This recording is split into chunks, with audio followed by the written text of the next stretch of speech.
Hello and welcome to Unwind Sessions, where right after my shift I give the highlights of my workday and answer any questions that might have been asked on the previous session. My name is Juan. I am an English Spanish video remote interpreter with over 4 years of experience. Today is Monday, May 3rd, 2021, and today I took a total of 30 sessions. It was a mix between phone sessions and video sessions. It was more video sessions today. I probably took like 5 phone sessions.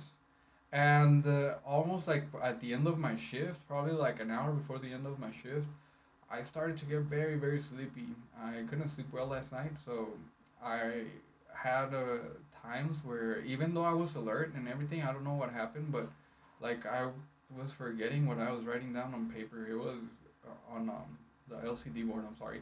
It was pretty horrible. I had to ask for repetitions like 2 or 3 times, and the worst part is like I wasn't really like falling asleep. It was more like my mind just went blank all of a sudden. Like, I don't know. It was bad, but it only happened for like probably for like 10 minutes, and I tried to concentrate and I couldn't help it. I don't know why. I'm pretty sure it was because of the sleep. So I mean I can't stress the importance of sleep enough. So anyways, moving on. I would like to apologize for Friday's video when I said that deep vein thrombosis was translated as trombosis de las venas profundas, which thrombosis de las venas profundas would actually be more like a description, or it's almost the same thing. The correct translation would be trombosis venosa profunda. So it's almost the same thing, but remember that we as interpreters, we have to use proper language as much as we can. And with that said, you know that sometimes whenever you get stuck on a word, then you can always use a description. But yeah, I'm really very sorry about that. So the correct Spanish translation for deep vein thrombosis is trombosis venosa profunda. And I would like to let everyone know that I'm still learning with my 4 years of experience and all. I believe that this job as an interpreter and as a translator, you will never stop learning, because if you have seen how many words there are in Spanish and how many words there are in English, I believe there's like 150,000 words in English. And this is just from memory. I remember I was looking it up the other day, and like 94,000 words in Spanish. So that's way too much. So there's a lot to learn and a lot to remember. So, if at any moment I ever happen to give you information that is not correct, please enlighten me, because just like all of you, I am still learning as well. However, I do try to give you like the best and most knowledgeable information, and I try to research. And if I ever don't happen to know a topic, I will do my research before actually talking about it. So, for my first and only highlight today, it was a pretty unremarkable day, and this was during the session where where I had a where where I had a blank. And one of the things that happened with this session is that sometimes the lady didn't understand what I asked. One of those questions that I remember, I asked her about her nutrition, and then she said, I'm sorry, I don't understand the word nutrition. Then I told her another word for nutrition, which is feeding, alimentación. And the lady didn't seem to understand that either.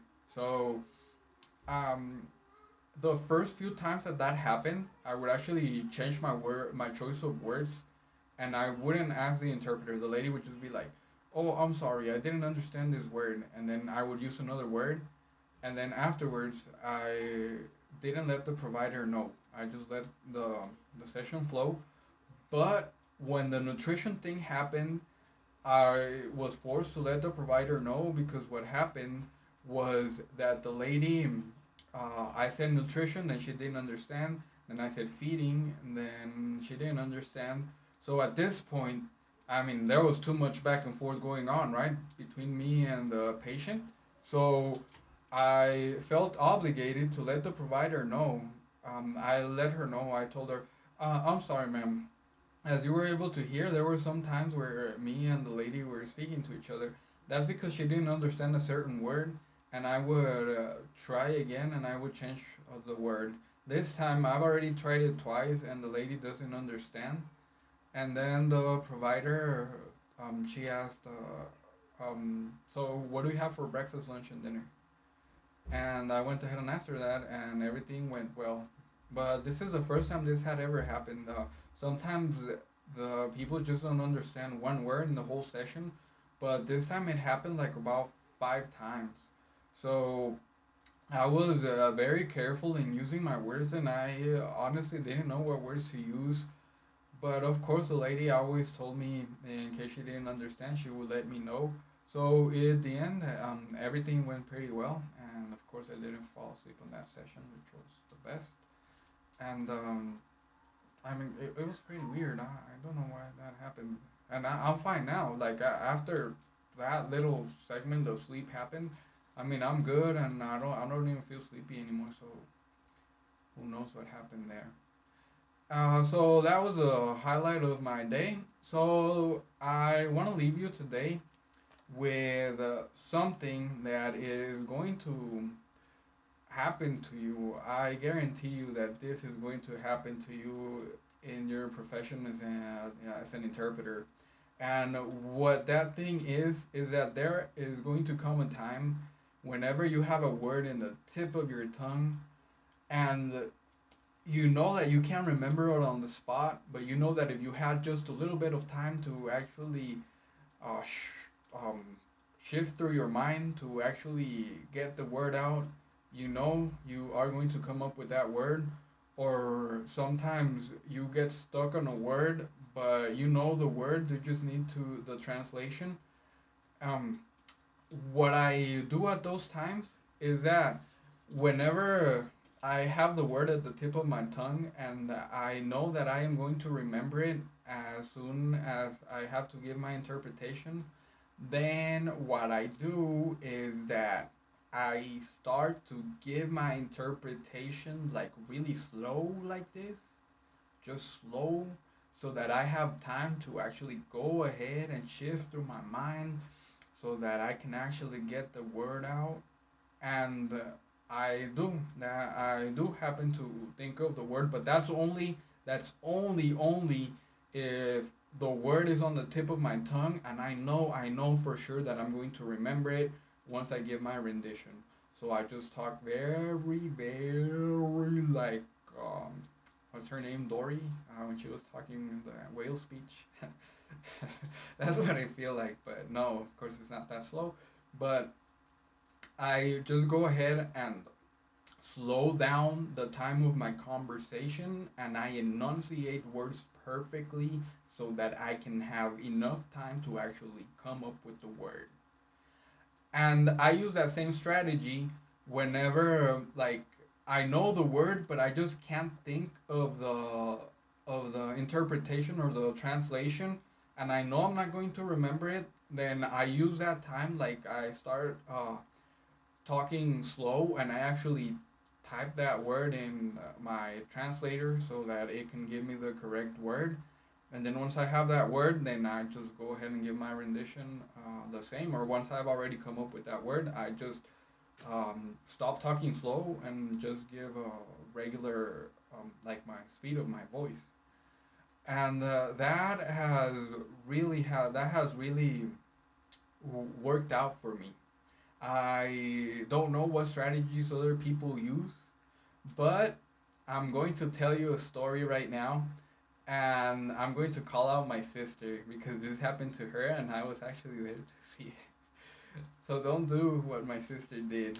Um, I remember that uh, my sister came to visit us for Christmas, and she was staying at my mom's house.